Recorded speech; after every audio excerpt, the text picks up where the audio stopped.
The great English philosopher John Locke argued that the foundation of a free and prosperous society is the right to own and control property. And when he spoke of property, he didn't mean just real estate or farmland. Your property includes the contents of your house, your bank account, and your investments. It also includes all the experience, knowledge, and expertise you possess that you can offer your boss or prospective employer. If you write a book or invent some handy gadget that makes life easier for everyone, they'll be your property too. When people know that their right to own and control property is secure, they invest their time, labor, and money in a way that will improve their lives. They know the reward for their effort belongs to them. They make wise decisions, which in turn brings about a more prosperous society for everyone. In order to have a free and prosperous society, then, the right to own and control property has to be respected and protected by law. It's a simple, basic, foundational principle. This Landowner Legacy message is sponsored by CAEPLA. For more information, see landownerassociation.ca.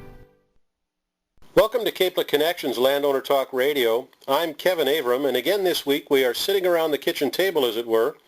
On the panel today is Keith Wilson. For many years, Keith was a staff member at the Office of the Farmer's Advocate. He is now running his own law practice in the Edmonton area and also serves as the Alberta Policy Chair for CAEPLA. Good morning, Keith. Good morning, Kevin. We have two special guests today. First is Colleen Bodez. Colleen is the horsepower behind the website landownersagainstbills.com. Welcome, Colleen. Thanks, Kevin. Our third panelist today is Carla K. Edwards from the state of Oregon. She works with a very interesting and successful organization known as the Cascade Policy Institute as a land use specialist, or rural policy analyst, I guess is your title. Is it, Carla? Yeah, that's correct, yep. And formerly she worked with the Washington Cattlemen's Association. The reason we've invited Carla to be here today is that she lives in the only state in the U.S. that has tried to do what the government of Alberta is now trying to do with its land use policy here at home. Keith, as you know, CAEPLA began to look into Oregon land use policy after the minister who is championing Bill 36 in this province, Mel Knight, indicated that in many ways he and his government are trying to advance land use policy that had been pioneered in Oregon. Before we even go there, for the sake of listeners and just to make sure that we are all on the same page, Keith, would you begin the program with just a brief synopsis of what Bill 36 actually is, and then briefly comment on any amendments to the bill that have been proposed? Bill 36 is a brand new concept in land use planning and resource allocation decision-making that was originally developed by then Minister of Sustainable Resource Development, Ted Morton. What's unique about the legislation is that it moves us away from the traditional model of having local municipalities make land use decisions. Instead, it shifts all of this decision-making into the cabinet room. And now, under Bill 36, it gives the power to the provincial cabinet in Edmonton to decide what uses and what activities will occur on all lands in Alberta. That means all public lands and all private lands. And so it's really a centralized model of decision-making, of central planning.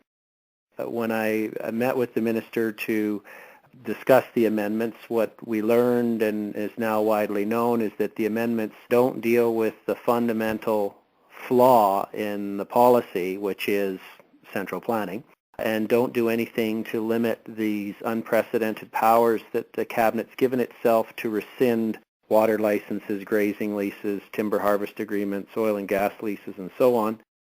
The limitations and the problems with respect to compensation still are there, and there's still significant barriers to anybody having access to the courts.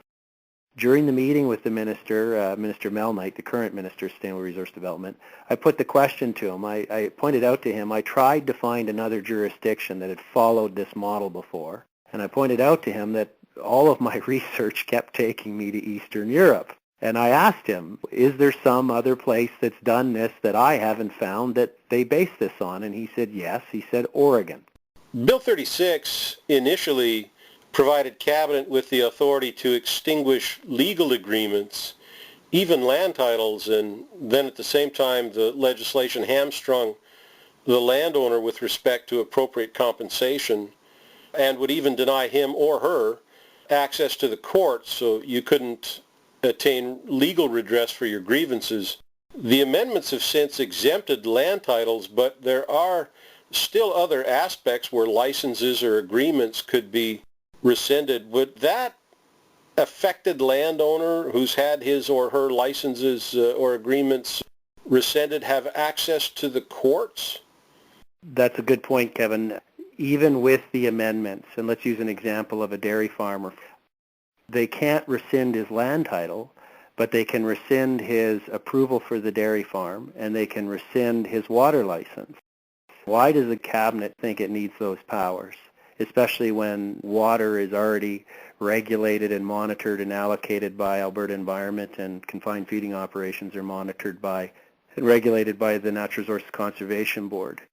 And also your question illustrates something that people need to be aware of, that a surface lease agreement with an oil company is an agreement issued under an enactment. Therefore, it is something that the cabinet can rescind or amend. So these powers are very broad, and the provisions that they've put in restricting a citizen's fundamental right to challenge the government's decision in court remain. The only change that the amendments have done is before was a blanket restriction. There was under no circumstance could you challenge any of the decisions in court. Now it says you can't challenge any of the cabinet's decisions except those decisions of the cabinet that they say you're allowed to challenge, which is not very acceptable in my view. Carla, your state, as we understand it, has been involved in this type of land use policy for, I guess, about 4 decades. We passed this piece of legislation almost 40 years ago, and to date, there is not a single other state in the United States that has adopted the same type of legislation. This is very intrusive central planning. Some of the unforeseen circumstances are pretty easy to lay out. All of our areas have designated what they call industrial lands, and then also residential lands, and then natural resource and agricultural lands. Many of our urban areas are now out of industrial lands that would be enticing to bring on new industries. And often the industrial lands that are available are out in outlying counties, but they may not have residential areas. So what happens is, for a company to build, they need to go to an outlying area, yet their workforce may be in 2 counties over, because that's where the residential areas are outlined, and they may not have enough residential area available in the area where the industrial area is. The cattle industry up here is very motivated on this issue. A lot of the ranching in southern Alberta is done on crown grazing leases, which is somewhat similar to your BLM lands. And so the notion that the minister or the cabinet can rescind these grazing leases at a whim whenever they want for whatever reason, and even without a reason, is something that's causing a great deal of anxiety for these ranching families in southern Alberta. I didn't even think about all the crown lands that you guys have and how that would affect them, but it's the private land ownership that's even scarier as to, oh, well, we've decided now that you're not agriculture, you're industrial. Or, I mean, that's what's happened here in Oregon, where essentially you're at the behest of planning where they've decided, oh, well, we need industrial area right here, and all the rest of you is agricultural and natural resources, even though you may not have good soil types, or you may not be in a conducive area for agriculture. You're going to be agriculture, period. The original bill that passed almost 40 years ago was actually supported by farmers and ranchers, thinking it was passed in the tune of protecting agricultural lands. There is a group of farmers that think there's good parts in it that will help prevent the fractionalization of agricultural land and preserve agricultural land. Yeah, and we're just now getting to the point where we have generational farmers, and it's almost impossible for new farmers that aren't inheriting land to come into the system. One of the things that I noticed in my research that's a parallel is that, or at least a parallel to a concern, the idea that the cabinet seems to have here is that from the vantage of the cabinet room, that they can do minute planning on every little aspect of the landscape. That's just not reality, and there might be an area of land that is good for agriculture, but there might be a part of that land that is not the best for agriculture and would make perfect sense to have it as a couple of country residential subdivisions or something. Right. And they just seem to think that they can do this macro level planning and get everything precisely correct from the capital city. Well, you're right on board. We have essentially 10 goals that all the planning has to meet, and there's no way that the preserving of agricultural goal is equal in the Willamette Valley as to compared to the southeastern part of our country, which is highland desert that, you got one cow to every 100 acres. And yet they're kind of applicable across the board. One of the things that's constrained us is no matter where you are, essentially you cannot build a house on agriculturally zoned land unless you've produced an annual income of $80,000 or more. Wow. How they got to the arbitrary indication that $80,000 meant that you are now commercial agriculture and then you can only build one residential home on that piece of land now. It's crazy. So we've got a lot of land that essentially is fallow and green space by default because they can't live on their property to actually farm it to get it to produce enough money so that they can justify building a house on their own land. And that isn't even by law that was passed. That was by an arbitrary rule by an agency that's been developed that has stuck for years now. How are the individuals who preside over that body named or designated? They are appointed by our governor. Is there a review process? So there is a review process, but it takes you so long and it's so costly to get through the process that most just opt not to bother.